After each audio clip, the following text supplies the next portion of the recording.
Physical dimensions are not a measure of your potential. And I'm going to expand on that. But that line right there is from a project that I'm working on, just writing some passages, some thoughts, philosophies, whatever it is that we can define that by. That's just kind of what I'm working on. And I was really stuck on going beyond that point as far as bringing video content for you guys. But my daughter, in true fashion, kind of bailed me out. And she asked me last night when I hit my growth spurt. And I told her I was probably in about my teenage years. She said, "Oh man, I'm never going to get there." I said, "You got a few years left before you really get there." And she seems to think that that's, just an eternity away. But I told her, in the meantime, your potential is not just based off of your height or your weight, things like that. In the meantime, grow here, expand your vocabulary, learn more things, be a better person. That's the true growth.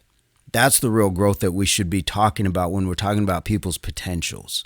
Because you can be 7 feet tall, but if you are not motivating people around you or not a better person to your community and the world around you, then you might as well be 7 inches tall. And to that point, someone 7 inches tall can motivate the masses to move mountains and do miraculous things. So it doesn't matter which side of it you're on. If you are not working to be a completely well-rounded person, then we're kind of having gaps. And the growth spurt is only just going to say what size clothes you wear, but it doesn't say how big the person inside those clothes actually is. So when we're looking at things like, going out for sports, we've seen an example like a Spud Webb or Muggsy Bogues. These guys, by all rights, weren't supposed to be in the NBA. They were under 5'8", both of them, and they really went on to have amazing careers amongst men that were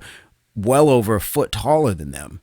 And that's a fantastic place to be when you're talking about being able to say, I can overcome whatever it is that's in front of us. And looking at things like being in the gym when we're talking about making gains. Yes, it's great to build muscle and be rippling and look like a superhero and things like that. But if you haven't made gains here or if you haven't made gains here, then most of that is for naught. It's great if you are just trying to qualify that in an athletic endeavor. But when we don't make ourselves more well-rounded as people, not only for ourselves, but for the people around us, then we're not living up to that true potential.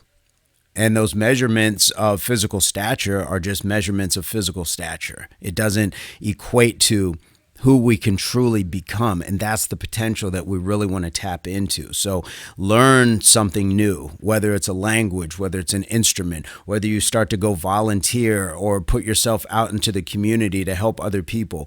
Whatever it is, be part of that as well. Because just growing taller doesn't mean you are becoming a better person. And I say this all the time, that there are men and women who are not men and women. They are just males and females of legal age because they've passed a certain point, but they've only aged. They haven't matured.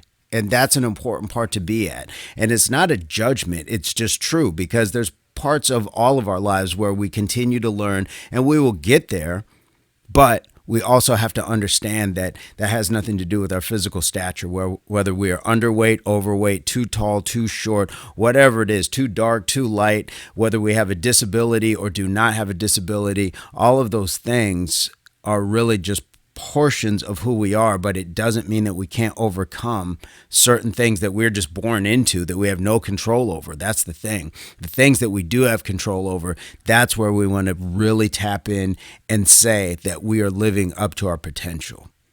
What are your thoughts on this? What's your ace up the sleeve? Advice, comment, experience? I'm sure we've all been through it on one level or another, and I hope that everybody gets to the point where you just love the skin that you're in, because a lot of times we can't do a whole lot about it. And we just want to be able to at least be as happy as we can be. Again, not only for ourselves, but for those around us. Guys, leave your thoughts in the comments. Would love to have a chat. It's a community here. So let's kind of share our thoughts and read and comment to each other and keep it respectful, as I know that you always do. And I appreciate that. And I hope everybody is in a place, pursuit, or beginnings of total health, mind, body, and soul. We'll see you guys soon. Peace, love, unity, solidarity.